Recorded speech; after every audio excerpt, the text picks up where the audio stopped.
Then the track is not really hip hop that you want. Take the mic, bring it back one. One on shots. Clack, clack, boom. Ouais, back on the mix. You know how we do.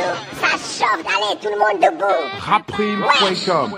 Vous écoutez la radio du hip-hop de Mauritanien. Sur rapprime.com, Rapprime Radio, dédicace à nos très chères auditrices, auditeurs. Les 4 points cardinaux, les gens qui streament sur live Facebook, vous voyez ma tête, j'espère que le son y passe. Et de l'autre côté, si vous avez l'application TuneIn ou directement sur le site rapprime.com, en plus, je vais répéter encore, les gars qui appellent sur Skype, on va pas prendre les appels pour le moment, parce qu'on aura un court temps limité vraiment, et on va dire c'est une spéciale édition autour du Barada. Alors, Mr. Kims, prêt à toi, comment tu vas? Ouais, big bra à toi, Mr. Box, big bra à notre invité, Mr. Kelly Seba, qui est là avec nous aujourd'hui. C'est votre émission autour du Barada, qui se passe tous les 2 samedis en direct sur Rapprime Radio, la radio numéro 1 du hip-hop mauritanien. Big bra à tous nos auditeurs et auditrices. Et là, aujourd'hui, on a le plaisir de vous présenter notre frère, Mr. Kemi Seba, qui est là avec nous. On le remercie aussi d'avoir accepté notre invitation sur Rapprime Radio. Mr. Kemi Seba, on va te laisser rentrer, faire un big pra, une salutation à nos chers auditeurs qui nous écoutent. Merci, c'est à toi. Alors, salutations à tous les frères et sœurs qui nous écoutent à travers la Mauritanie, à tous les autres qui peuvent être installés dans la diaspora et qui écoutent aussi cette émission. Et même si c'est court, j'espère qu'en tout cas, chacun pourra en tirer un bénéfice quelconque sur le plan de la pensée, sur le plan de la réflexion, sur le plan de l'échange d'idées. Et le plus important, c'est que les conditions des nôtres puissent être améliorées, quelle que soit la méthodologie qu'on usite pour atteindre cet objectif. Et ce n'est qu'en échangeant qu'on pourra rentrer dans une dynamique d'élévation. Voilà. Ok, merci. En fait, on vous appelle Kemi Seba. Tout le monde connaît avec ce nom-là, Kemi Seba. Mais ton vrai prénom, c'est Estelio Capo Chichi. Est-ce que vous pouvez nous expliquer d'où vient le nom, le pseudo Kemi Seba? Pourquoi vous l'avez choisi et qu'est-ce que ça représente pour vous? En fait, il n'y a pas de vrai prénom et de faux prénom. Il y a le nom sur la carte d'identité qui correspond à une réalité administrative française, et puis il y a le nom qui correspond à ton identité, à ce que tu es, ce que tu sais que tu es. Il se trouve que Kemi Seba, c'est la traduction de mon prénom, en fait, qu'il y a sur ma carte d'identité, puisque Stelio signifie étoile. J'ai traduit Stelio dans la langue la plus ancienne du continent africain, qui est le Medunetjer, et ça a donné Seba. Stelio devient Seba. Ça signifie la même chose, étoile. C'est le prénom que mes parents m'ont donné. Sauf que Stelio est en italien, et comme tu le vois à ma tronche, je ne suis pas italien. Je suis un Africain, donc j'ai pris la traduction africaine de ce nom-là. Et donc, de Stelio, c'est devenu Seba. Et Kemi, ça veut dire noir en Medunetjer. Ça veut dire africain en Medunetjer. Kemi, c'est Kem, la racine charbon. Kémite, ça vient de là aussi, l'un des noms originels de la population africaine. Et donc, j'ai pris le nom de étoile africaine, plutôt que l'étoile italienne que m'avaient donné mes parents, puisqu'ils m'appelaient Stelio Capocicci.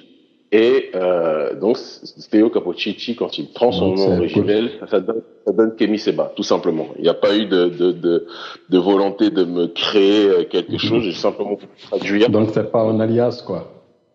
C'est pas du tout un alias, c'est vraiment le nom qui me correspond, sauf que celui-ci est vraiment en harmonie avec mes valeurs africaines, alors que Stelio, qui est un prénom italien, ne correspond pas à ma réalité africaine, et Capocicci et correspond au nom à la base de mon arrière-grand-père qui a été par la suite occidentalisé, parce qu'à la base c'est Capocicci, et c'est devenu Capocicci durant la période coloniale pour certains et dans la prononciation française pour d'autres.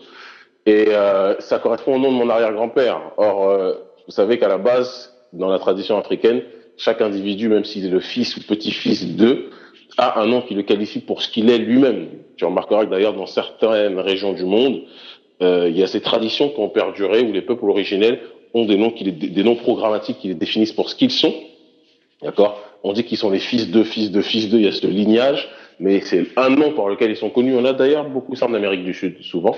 Et en ce qui me concerne, j'ai été dans cette démarche de prolonger ce raisonnement, non pas de vouloir me créer une nouvelle identité, non, j'ai pris celle qui était présente et je l'ai rebranchée à la racine, tout simplement. Merci pour ce traitement. J'espère que les auditeurs ont bien compris. Vous êtes né en France, plus précisément à Strasbourg, mais Kémy Séba est très mal apprécié par les autorités françaises qui, pour eux, Kémy Séba est un raciste, antisémite, des trucs comme ça. Et 2 de vos organisations ont été dissoutes au temps de Sarkozy, dont il y avait donc le Tribica qui a été dissous pour incitation à la haine raciale en 2006 et Génération Kémy Séba dissous en 2009 pour les mêmes raisons. Quels sont les préjudices que cela a causé dans votre lutte qui a été toujours diabolisée par le système français? Le préjudice, moi je ne suis pas quelqu'un qui prône la victimisation. Il est évident parce qu'il faut dire les choses telles qu'elles sont, que lorsque vous rentrez dans une dynamique de vous attaquer à un système inégalitaire, un système raciste, un système qui est structurellement, et qu'on le veuille ou pas, négrophobe pour ceux qui le savent et qui ont au minimum étudié cette question, forcément vous vous retrouvez dans une situation où la répression vous fait perdre un certain nombre de choses, vous fait prendre des risques, vous fait comprendre que la vie est un sacrifice. Mais après, c'est une question de choix. J'avais toutes les possibilités, si je le voulais, de mener une vie normale. C'est pas quelque chose qui m'a été imposé, c'est un choix de vie. Et aujourd'hui, je pense que des années après toutes ces diabolisations, tu as parlé d'incitation à la haine raciale, il faut se rappeler que le gouvernement d'Afrique du Sud disait à l'époque de Mandela que Nelson Mandela était un terroriste. C'est-à-dire que quand on est dans le regard du dominant, celui qui s'oppose au dominant est toujours taxé d'extrémisme, mais lorsque l'histoire s'ouvre et l'histoire se raconte, non pas par le chasseur, mais par le chassé, on se rend compte que le terroriste était en réalité un terrorisé qui voulait simplement essayer de résister avec humanité et dignité. Donc c'est la dynamique qui est la nôtre. Et après, il se trouve que proportionnellement à la détestation qu'on a vis-à-vis de l'élite occidentale, qu'elle soit politique ou culturelle, qui ne nous aime pas, ou les bobos blancs et autres qui ne nous apprécient pas, il y a une réalité qui est qu'il y a beaucoup de prolétaires africains, mais aussi blancs, aussi arabes et autres, qui apprécient profondément le message qui est le nôtre en Occident, énormément. On a fait une tournée cette année de plus de 5 mois un peu partout en Occident et dans les Antilles. On a fait des guichets fermés à chaque endroit où on allait, ce qui est très rare pour un conférencier panafricaniste. Et en Afrique, je n'en parle pas. Je veux dire que la télé, qu'on reprend d'ailleurs normalement dans 2 semaines, la télé nous permet d'aller dans une dynamique de toucher tous les foyers, les cœurs de toutes les personnes qui sont dans cette logique de vouloir se revaloriser, se lever et construire pour l'Afrique. Donc c'est quelque chose qui est important de souligner. Ils ont voulu nous noyer, mais ils nous ont appris l'apnée, et c'est à partir de cette apnée qu'on a appris ce qu'était la notion de résister. Donc c'est bien. Est-ce que Kémy Séba se considère plus français ou plus africain? Comme tu es né en France, tu es de nationalité française. Je pense que si tu me poses la question, c'est que au fond de toi, tu connais la réponse. Si je suis en Afrique, si j'ai fait ce choix-là, s'il m'arrive de faire régulièrement, souvent des conférences en Europe, c'est que j'ai fait un choix de vie. Et tu m'as parlé de la nationalité française. Malheureusement, je pense que tu n'es pas au courant du fait que j'ai la nationalité béninoise aussi depuis 4 ans maintenant. Mm-hmm. Donc voilà. Oh, oui. Donc j'ai fait un choix. Il m'a même été proposé récemment la nationalité sénégalaise. J'ai fait un choix de vie. C'est pas parce que tu mets un lion dans une basse-cour qu'il va se transformer en poulet ou en coq. Ou en coq. Donc c'est pas parce que Kémy Séba né en France, né à Strasbourg et vit en région parisienne pendant des années que il devient un Français. Non, c'est plus complexe que cela. C'est une identité. Il y a l'identité charnelle, il y a l'identité aussi de philosophie culturelle. Et moi, on m'a transmis un certain nombre de valeurs. Après, avec ces manquements que j'ai essayé de combler par la suite, mais ce sont ces valeurs qui m'ont fait et qui m'ont permis de m'élever. Mm-hmm. C'est bien. Et en fait, vous avez mis en place une ONG qui s'appelle Urgence panafricaniste. Et qui dit urgence parle d'alerte. Ça veut dire que vous êtes en état d'alerte. Qu'est-ce qui alerte Kémy Séba et ses frères panafricanistes? Et quel est le rôle de ce mouvement et le but de ce mouvement que vous avez créé, Urgence panafricaniste? Le nom à lui seul, à mon sens, me paraît être la meilleure des réponses, cher frère, dans le sens où il suffit de regarder la situation économique, sociale et politique du continent africain, dans la majorité des endroits, en tout cas où ce continent-là est présent, pour comprendre que notre population vit des jours très pénibles. Le prolétariat africain, en tout cas, vit des jours très difficiles pour beaucoup. Il y a des instabilités chroniques qui sont présentes. Il y a des états de précarité réels et extrêmes qui sont présents. Et surtout, il y a un néocolonialisme puissant, bicéphale. Je dis bien bicéphale parce qu'il y a un néocolonialisme européen, occidental qui est là, que je combats depuis des années. Je n'ai même plus à faire mes preuves dessus. Mais aussi un néocolonialisme, un mondialisme arabe dont il faut parler. Dire cela ne signifie pas que tous les Arabes sont nos ennemis ou des adversaires, pas du tout. Quand on se rappelle du panafricanisme, on se souvient que Gamal Abdel Nasser était un arabe, était un panarabiste, mais était aussi un panafricaniste, ce qui sous-entend donc que l'un n'empêche pas l'autre. Mais par contre, il y a un suprémacisme vis-à-vis de certaines personnes qui pensent que être arabe leur vaut d'être supérieur aux noirs. Et ça, c'est quelque chose qui nous pose problème. C'est une réalité qui existe en Mauritanie, même si certains font mine de ne pas le croire. J'ai rencontré bon nombre, je compte même plus en 2 ans, ce serait peut-être une centaine de Mauritaniens, notamment des Haratines, expatriés et autres. Je sais ce qu'est cette question, et c'est une question qui me touche en plein cœur.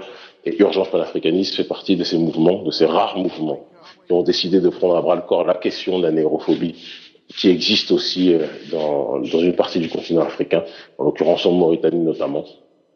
On a une démarche bicéphale, à la fois sociale et politique. Politique au sens qu'on dénonce le néocolonialisme structurel tel qu'il est installé par ses différents aspects, qu'ils soient économiques, qu'ils soient sociaux, etc. Et de l'autre côté, on a aussi une démarche de soutien sur le terrain social. Et c'est ça, à mon sens, le plus important, vis-à-vis des populations les plus fragilisées, quelles qu'elles soient. On est dans des démarches parfois de distribuer des moustiquaires dans des zones à risque où les populations n'ont pas les moyens de s'en acheter, de s'en procurer. On est dans une dynamique, quand il le faut, de pouvoir parfois distribuer des repas aux populations les plus déshéritées. On est dans une dynamique, et ça je pense que c'est surtout le plus important, d'occuper un terrain qui a été trop laissé à l'abandon par des ONG plus occupées parce que payées par l'Occident, plus occupées à parler de démocratie, de bonne gouvernance ou de mariage pour tous, beaucoup plus qu'ils ne sont occupés à parler de souveraineté. Voyons cette dynamique de pousser les jeunes aussi à s'autodéterminer. C'est quelque chose qui nous paraît déterminant, important. C'est dans ce cadre-là qu'on évolue. Et merci pour ça. Et il y a une question qui arrive de Sopulo. Nous avons appris sur beaucoup de sites internet que vous avez lancé un boycott du poisson mauritanien. Est-ce que vous pouvez nous expliquer un peu cette façon de lire? Très simplement. Très simplement, après des réunions avec les membres de l'IRA, puisqu'on échange extrêmement régulièrement, c'est une organisation sœur, ce sont nos frères, ce sont nos amis. J'ai d'ailleurs de nombreux amis qui sont incarcérés à l'heure actuelle dans les prisons mauritaniennes sous l'ordre de votre président. C'est aussi quelque chose qu'on doit préciser. Et donc, par rapport à cette réalité-là, lors des échanges qu'on a eus et des réunions de travail qu'on a eues avec les membres de l'IRA, on s'est rendu compte que l'opération la plus efficace pour essayer de faire bouger les choses, ça serait de sensibiliser, parce qu'en réalité, la question de l'esclavage en Mauritanie est taboue. C'est une question dont les Africains ne parlent pas, ou soit ils ne sont pas au courant, soit, pour certains, une minorité, font mine de ne pas être au courant. Et on s'est dit que la meilleure façon de sensibiliser était de frapper les esprits à travers une démarche, une action de grande envergure qui serait appeler la population à sanctionner l'un des produits qui rapporte le plus aux autorités mauritaniennes par rapport à la SNCP, d'après les chiffres récents que l'IRA nous a donnés. Même si c'est peut-être pas l'âge d'or à l'heure actuelle du poisson mauritanien, il y a eu des années où c'était encore plus spectaculaire, mais ça reste quand même un des produits qui est le plus exporté. Et on s'est dit que la meilleure façon de frapper à la poche du pouvoir pour leur faire comprendre que la dynamique dans laquelle ils sont aujourd'hui est une dynamique qui est inique, qui est inégalitaire, et qui est raciste vis-à-vis des militants clairement anti-esclavagistes de l'IRA. La meilleure façon d'agir et de parler et de mettre le point sur la table, c'était de s'exprimer sur cette démarche d'appel au boycott. Donc il y a des tracts qui ont été distribués partout où les membres de notre organisation sont. Il faut savoir qu'Urgence panafricaniste est présent dans bon nombre de pays africains. Ils sont aussi présents à bon nombre d'endroits dans la diaspora. Et donc, on s'est dit que la meilleure façon d'agir, c'était justement de véhiculer ce message, sensibiliser les gens. De cette sensibilisation, beaucoup d'échanges sont nés et beaucoup de prise de conscience qui est en train de se mettre en place, qui sont en train de se mettre en place à l'heure actuelle. Et on essaye de jouer dessus pour pouvoir avancer de manière précise vers notre objectif, qui est la libération de nos frères qui sont injustement incarcérés. Ouais. En fait, en parlant du poisson mauritanien, vous avez parlé de boycotter le poisson mauritanien. Mais le problème est que le poisson mauritanien, la plus grande partie de ces poissons-là sont exportés à l'extérieur et ça apporte des milliards. On peut dire plus de 80 à 90% des poissons sont exportés en Europe. Ils ne sont pas exportés en Afrique. C'est ce qu'on dit. Est-ce que cela va créer des problèmes à ce système raciste qui est en place? Mais je pense que vous n'avez pas compris en fait ce que j'ai dit. J'ai dit que la démarche de sensibilisation et d'appel au boycott était bicéphale. Je pense que vous n'êtes pas excuse-moi mon frère, sans savoir que l'urgence panafricaniste a des bases sur le continent africain, mais aussi des bases en Occident. On a beaucoup d'Africains qui sont installés dans la diaspora. On a beaucoup de sympathisants qui sont installés et très actifs en Europe, qui sont actifs et très présents en Espagne. J'étais à Barcelone d'ailleurs lors de ma tournée de 5 mois. J'étais lors de l'une de mes étapes à Barcelone pour un grand congrès panafricaniste avec les panafricanistes hispanophones et les francophones. Donc cette démarche de sensibilisation se fait. Il y a même des Africains qui sont présents en Asie. Et aujourd'hui, avec Internet, le monde, quoi qu'on en pense, est un village. Ce qui fait que quand on a lancé cet appel, on a reçu des messages de partout, des mails de partout, des messages de partout, de personnes qui nous disent « on veut recevoir le tract pour qu'on puisse diffuser et informer les gens sur ce terrain-là ». On fait les choses de manière précise et je pense que si on se donne, ce qu'on s'est dit avec le frère Biram, on se donne jusqu'à environ 6 mois pour voir le bilan. Mais si tout se passe bien, il y aura, je pense, de manière significative, parce que sachant qu'il y a beaucoup d'autres actions qui sont mises en place sur ce terrain-là, il y aura des petits signaux qui seront lancés, en espérant, parce que l'appel au boycott sera retiré dès que nous apprendrons que les militants anti-esclavagistes ont été libérés. Le but n'est pas de sanctionner ad vitam aeternam la Mauritanie, le but est de faire pression pour qu'une décision injuste puisse être levée. Voilà, c'est ça la réflexion qui est la nôtre. Et donc on se donne le temps de faire les choses patiemment. Il y a beaucoup d'autres démarches qui sont entreprises. J'en parlerai ultérieurement, même ne serait-ce que la semaine prochaine, il se peut qu'il y ait d'autres surprises. On veut faire les choses intelligemment, on veut faire les choses fortement, et je pense qu'on a, à l'heure actuelle, tous les éléments qui convergent vers notre sens, parce que de plus en plus d'Africains sont en train de converger vers la dynamique qui est la nôtre. On n'a jamais autant parlé sur le continent africain et dans la diaspora de la question mauritanienne. Je pense qu'on y est un petit peu pour beaucoup, et ça ne va pas s'arrêter. C'est une bonne idée, mais aussi, il y a aussi le silence de nos frères africains qui en parlent pas, surtout les dirigeants africains qui en parlent pas.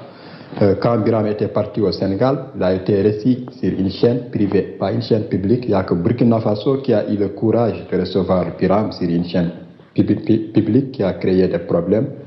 Il y a eu même le ministre de la Culture et le porte-parole du gouvernement mauritanien qui avait dit hier ou avant-hier que la journaliste a été limogée. La journaliste qui avait invité Biram a été limogée alors que c'était des fausses informations. Et comment tu expliques le silence de nos frères africains concernant cette situation en Mauritanie qui touche aussi d'autres frères africains, parce qu'il y a des Sénégalais, des Maliens, des Ouest-Africains qui sont noirs, qui sont visés par des rafles nocturnes, des rafles racistes? Moi, je pense que d'ailleurs, je l'ai expliqué à de nombreuses reprises dans bon nombre d'interviews et de conférences. Il existe un tabou aujourd'hui en Afrique sur la question de l'esclavage, sur la question de la servitude. Soi-disant, certaines personnes veulent encadrer cela ou englober cela dans la dynamique des coutumes, ce qui est une aberration, une ineptie, une stupidité. Et je pense que certaines personnes, j'ai entendu ce discours-là, je ne vais pas citer le nom de frères, de certaines personnalités très connues, qui sont des amis, qui sont très connus dans leur domaine, je ne parle pas forcément politique, et qui me disent qu'Émi, moi j'ai entendu que l'esclavage était une exception culturelle en Mauritanie et que même certains Aratines disent ça. Et je leur dis c'est de la désinformation, c'est de la non-information. Et c'est de cette désinformation que bénéficient les autorités, en tout cas les autorités mauritaniennes bénéficient de cette non-information pour continuer à commettent leur forfait. Et je pense qu'il faut qu'il y ait justement un signal fort qui soit envoyé. Moi, je ne compte pas sur les dirigeants. Je vais même vous dire les choses très clairement. Je n'ai strictement que faire des dirigeants à l'heure actuelle africains qui sont complètement déconnectés du peuple pour la plupart. Moi, je n'ai pas ce rapport-là où j'ai besoin d'attendre la vie d'un sauveur en tant que tel. Moi, je veux sensibiliser la société civile. Si la société civile se réveille, les dirigeants tendront l'oreille. C'est la force qui est la nôtre. À l'heure actuelle, on est très suivi. Ça, c'est quand même quelque chose qui est toujours important de rappeler. Et parce qu'on est suivi, on a cette possibilité aujourd'hui de parler à beaucoup de gens. Là, par exemple, si demain on met le lien, je sais pas si on le mettra, mais si on met le lien, si mon équipe décide de mettre le lien sur Internet, sur les réseaux sociaux de cette émission, ça va être suivi par des centaines de milliers de gens, pour pas dire peut-être parfois même des millions. Et notre possibilité, elle se situe là. Internet aujourd'hui a démultiplié de messages, c'est une caisse de résonance extrêmement importante. Et il faut qu'on passe par là. Il y a de plus en plus d'Africains qui ont accès à la téléphonie mobile. Il faut qu'on joue, c'est un faible débit, il faut qu'on joue sur cet aspect-là pour toucher le plus de gens. Et les dirigeants suivront le tempo. Quand tu regardes le franc CFA aujourd'hui, il y a quelques années, personne ne se prononçait sur le franc CFA. Aujourd'hui, la France commence à se prononcer dessus. Pourquoi? Parce qu'elle entend que la société civile gronde. Et sans vouloir nous arroger des droits qui ne seraient pas exclusivement les nôtres, mais je peux vous assurer, ou des responsabilités qui ne seraient pas exclusivement les nôtres, mais je peux vous assurer qu'on a fortement, et on contribue fortement à bouger les lignes, à pousser la question, et la poser surtout, dans le cadre des sociétés civiles africaines un peu partout, sur le franc CFA, et c'est pour ça qu'aujourd'hui, les autorités françaises se sentent obligées de se prononcer dessus. Donc, il y a cette dynamique qui est de toucher la société civile pour que celle-ci, à un moment, lorsque le degré de conscience devient élevé, finisse par influer et influencer les autorités mauritaniennes et les autorités africaines de manière générale. En parlant des autorités africaines, il y a aussi l'APE qui est en train d'être signé par les États africains. Et toi, quelle est ta vision sur cette politique de l'APE? Moi, je l'ai dit depuis le départ que les accords de partenariat économique, Thomas Sankara disait que la main qui donne, c'est la main qui dirige. Quand on veut s'associer avec des gens qui, de par leur passif, nous ont montré par A plus B, par X et Y, qu'ils étaient des colons, qui sont encore des néocolons, celui qui veut s'associer avec ces gens-là est un criminel politique. C'est quelqu'un qui tire dans son propre camp et qui devra, lors des jugements, des scrutins électoraux, in fine, même si j'y crois pas profondément à ces histoires d'élections, mais devra être sanctionné comme tel. Parce qu'il y a des choses sur lesquelles, à un moment, on doit se poser un minimum de questions si on veut être en harmonie avec la logique de réflexion et la logique d'élévation. Ces gens-là, lorsqu'ils signent des accords de partenariat économique, signent des partenariats économiques avec des forces qui sont des forces ennemies viscérales de la souveraineté africaine. Ça, on doit le dire, on doit avoir le courage de le dire. Si on ne le dit pas, on n'ira nulle part. Mais il y a un problème. Le problème, c'est que chaque fois qu'un dirigeant africain commence à révolter, on lui crée des problèmes. On a vu Kadhafi, on a vu Thomas Sankara et d'autres. Chaque fois qu'il commence à révolter. C'est faux. Je suis d'accord avec ce que tu dis, mais je pense qu'il faut qu'on arrête le fatalisme. C'est parce que c'est grâce à ça, tu sais, c'est ce même schéma qu'ils faisaient lors de la colonisation ou de l'esclavage. Lorsque quelqu'un se rebellait, on le fouettait. On le fouettait devant tout le monde pour traumatiser les gens et pousser ces derniers, les Africains ou les Afro-descendants, à ne pas se rebeller. Moi, je pars du principe qu'on n'a pas besoin d'attendre que nos dirigeants se réveillent pour que nous, on se réveille. Moi, on m'a fouetté à de nombreuses reprises. Je suis toujours là, plus que jamais déterminé. Et personne ne nous arrêtera, si ce n'est Dieu. Donc, que les dirigeants n'aient pas le courage de porter leurs pantalons, s'ils veulent le tenir baissé et se faire enfiler les APE comme des suppositoires, c'est leur problème. Nous, on veut être dans une dynamique aujourd'hui d'avoir un peu plus de virilité au sens idéologique du terme et d'avancer avec courage et fermeté. Et je pense qu'on a largement la possibilité pour le faire. Oui, on a largement la possibilité, comme tu dis. Mais concernant la situation de la Mauritanie, concernant l'implication de Kémy Séba sur la situation de la Mauritanie, on voit qu'une partie des Mauritaniens, pour eux, Kémy Séba est un étranger, donc Kémy Séba ne doit pas venir parler de nos problèmes, c'est à nous les Mauritaniens de régler nos problèmes. Quelle est ta réplique par rapport à cela? Tu sais, cet argument débile est aussi stupide et inepte que l'argument des personnes qui en Afrique du Sud disaient lorsqu'il y avait l'apartheid aux autres Africains, ne vous préoccupez pas de ce qui se passe en Afrique du Sud, il n'y a que nous qui devons régler nos problèmes. Je n'écoute pas ces gens-là. Moi, je vois en 1 an et demi des centaines de Mauritaniens aratines que j'ai vus un peu partout, que ce soit au Sénégal, que j'ai vu dans la diaspora, que j'ai vu dans différents pays de la sous-région. Et ces personnes-là m'ont demandé d'intervenir et j'agis. Voilà. Et quand j'ai quelqu'un comme Biram qui me dit « Kémy, tu as aujourd'hui une notoriété qui peut nous permettre de véhiculer le message sur le continent africain et de toucher un secteur de la jeunesse qui ne se préoccupe pas de la politique », quand quelqu'un comme Biram me le dit, quand des centaines de Mauritaniens me le disent, moi j'ai ce devoir de le faire. Mes interventions à la télé font que aujourd'hui j'ai reçu d'énormes messages, d'innombrables messages de Mauritaniens qui m'écrivaient pour me remercier de cette dynamique-là. Donc les Mauritaniens qui ne veulent pas que Kémy Séba, et je sais c'est lesquels, les 3/4 du temps, ce sont ceux qui mangent avec le pouvoir, qui ne sont pas inquiétés par le pouvoir, ces gens-là ne m'intéressent pas, ce n'est pas pour eux que je combats, je sais pour qui je combats, et ça je leur dis froidement et fermement, que ça leur plaise ou pas. Voilà. Ok, merci. On va faire une pause, on va écouter un son et on revient. Merci à nos très chers auditeurs. Merci. À Mr. Kémy Séba ce soir sur April.com autour du Barada. Alors, on écoute Walad le Bled, un son qui clash le gouvernement mauritanien ainsi que les ministres et tout ce qui vient avec. Franchement, très cool. C'est en Hassania, si vous comprenez, c'est cool. Sinon, la traduction, si vous n'avez pas vu le clip, ça se passe sur YouTube. April.com, let's go, one love. كل سنة لإحياء اتفاقية كارثية ل 6 جوان 2010 صادق البرلمان على اتفاقية مع شركة بولي هوندونغ الصينية 25 سنة من نهب الثروة السمكية اللي داخل منها قايس لبنة رئيس الجمهورية بولي هوندونغ الصينية شركة جوجة وما جوجة من الضرائب معفية واللي اياها يمثل فيها رئيس الجمهورية هذا على الشعب بلا مردودية ما يعدلوا حد فيه الوطنية لبري جران كريمينال ولتا هو اللي معدل الاتفاقية من موريتاني من الدين ومشى عنها كعب وصحاح إنه لا تمساح دور لا مصلحة عزيز السفاح Vous n'êtes pas des nobles, vous êtes que des voleurs et des menteurs, vous êtes comme ça.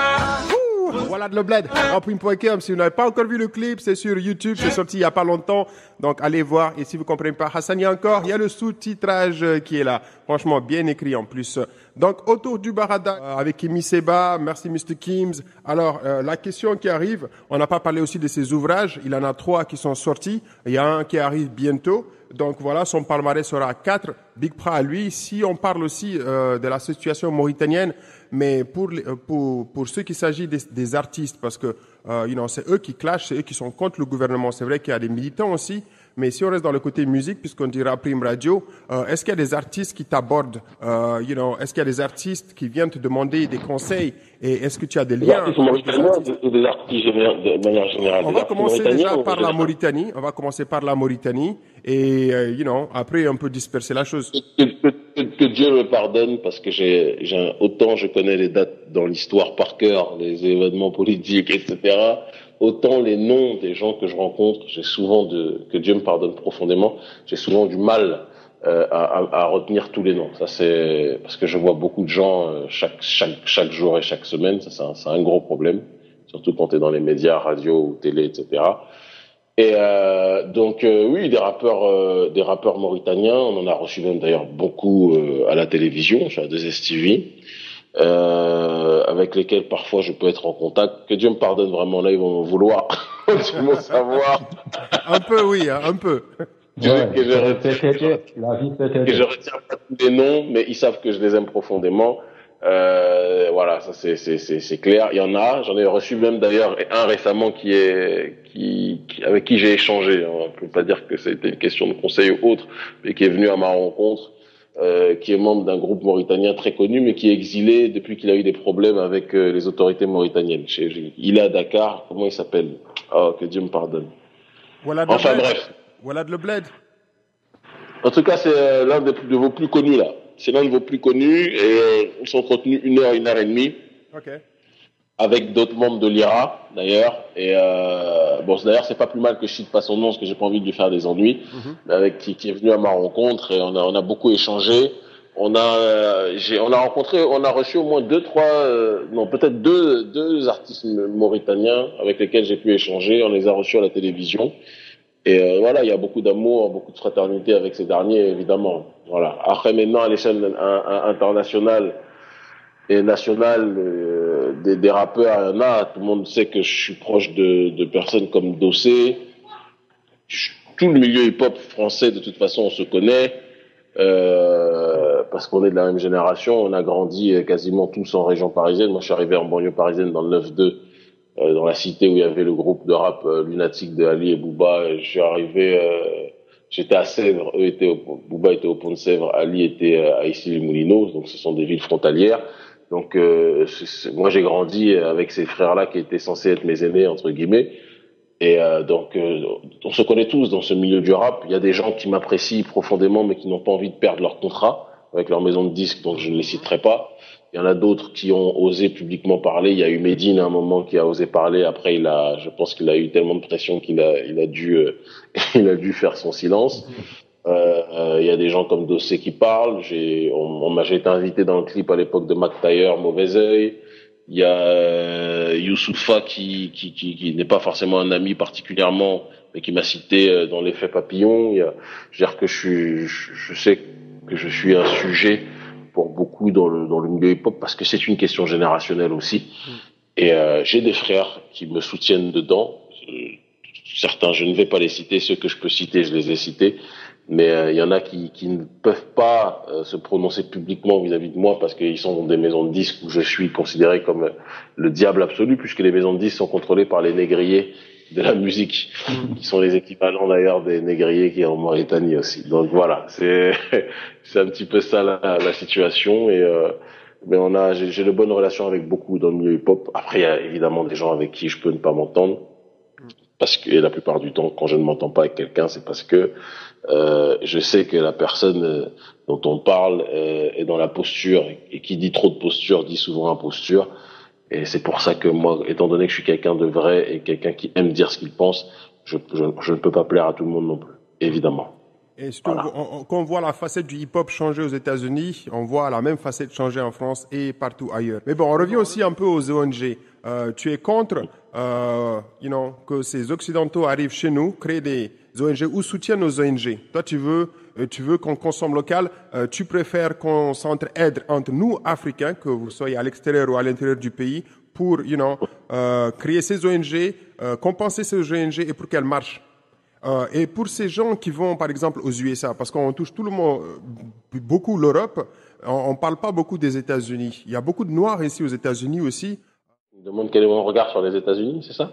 Sur les Noirs des États-Unis, sur les États-Unis qui viennent aussi aider les ONG en Afrique, parce que on classe les ONG. D'accord, ok. D'accord. Alors, pour te répondre synthétiquement, moi je fais un gros travail sur la question de la cooptation des ONG américaines, du moins la tentative de cooptation du département d'État américain sur les ONG africaines. C'est quelque chose qui fait partie de mon travail. Et si tu regardes l'un de mes livres les plus importants qui est Black Nihilism, il y a tout un chapitre où je parle justement de la guerre des ONG sur le continent africain et je parle de l'implication extrêmement grande du département d'État américain, de George Soros, qui est votre entre guillemets compatriote, sur la question de la société civile africaine et donc de l'hypocrisie de ces tentatives de cooptation-là, et je la combats de manière la plus viscérale. Je dirais même que dans la cooptation de la société civile, aujourd'hui les Américains sont beaucoup plus en avance que les Français ou que les Européens sur cette tentative de cooptation. Donc je les combats sur les deux plans. Les États-Unis sont loin d'être un modèle pour moi. J'étais à Los Angeles quand j'étais très jeune, mais je suis vraiment pas pressé d'y retourner aux États-Unis parce que c'est un pays qui parle de liberté, de démocratie partout. Mais quand on voit comment notre peuple est traité là-bas, on n'a vraiment pas envie de voyager là-bas, vraiment pas. En tout cas, c'est pas mon rêve d'y être. Et je préfère être en Afrique qu'être aux États-Unis, très clairement. Et après, maintenant, nous autres, on part du principe que oui, c'est parce que justement il y a eu toutes ces cooptations, il y a eu toutes ces tentatives de déstabilisation et de manipulation étatique en haut lieu d'un certain nombre d'oligarchies qu'on ne va pas citer pour ne pas encore créer des polémiques, mais ces oligarchies-là ont fait en sorte que nous, on s'est retrouvés dans une situation où on ne pouvait pas les laisser seuls sur ce terrain, et on s'est dit que plutôt que toujours se plaindre que les autres font les choses mal, il est nécessaire qu'on vienne sur le terrain pour faire les choses bien, et c'est ce qu'on essaye de faire à notre façon. Voilà. Il est 4 minutes. Alors, Mr. Gims, dernière question, c'est pour toi. Là. On a une question qui arrive de la part d'un rappeur. Il demande à Kémy Seba qu'est-ce que tu penses du hip-hop mauritanien et quel doit être le rôle de ces derniers.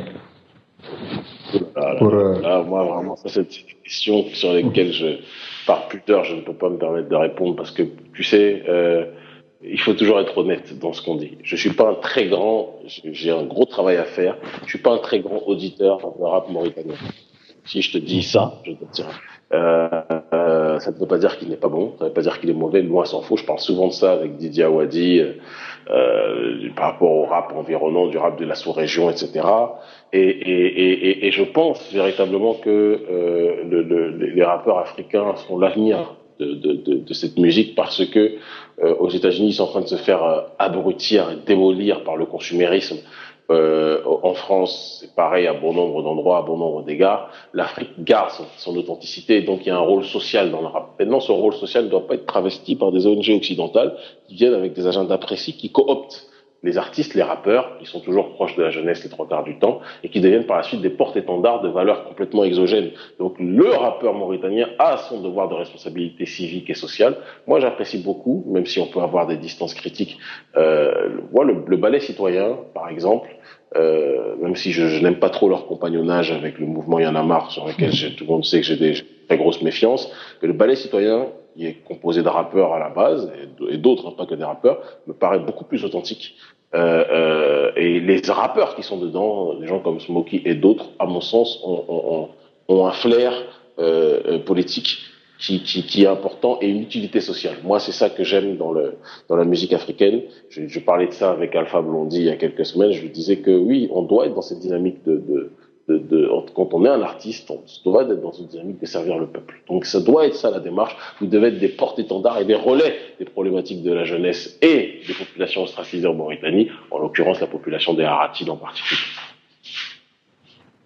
Et quel est ton conseil qu'est-ce que tu conseilles à la jeunesse mauritanienne et à la jeunesse africaine? De prendre son destin en main et de ne pas attendre que les autorités fassent pour elle ce qu'elles devraient faire pour elles-mêmes. On n'est jamais mieux servi que par soi-même. Voilà le message que j'ai à donner à la jeunesse africaine et in fine à la jeunesse mauritanienne. Et un dernier mot sur l'éducation. L'éducation, c'est, comme le disaient nos aînés, c'est le passeport pour la liberté. Donc, vous savez, moi j'ai 2 reines, j'ai 2 épouses.